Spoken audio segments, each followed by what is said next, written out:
The city says it's now entering phase 2 of reopening.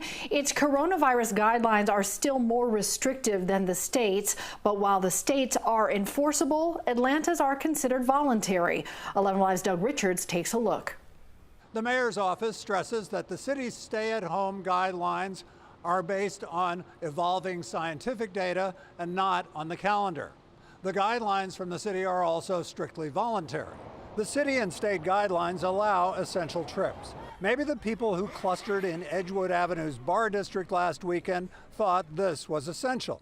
Mayor Keisha Lance Bottoms thinks otherwise. And so what I saw were primarily young people who think that they are invincible and that it can't happen to them. And the sad reality is it can happen to anyone. Atlanta's new guidelines for phase 2 have familiar themes encouraging essential travel only. Social distancing gatherings of no more than 10 people, to-go and delivery orders only from restaurants and retailers.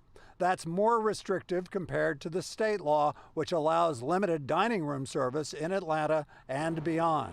The city restrictions eased because the mayor says over a 14-day span, Fulton County health data showed consistent decreases in COVID cases, COVID hospitalizations, hospital bed use, and the percentage of positive COVID tests.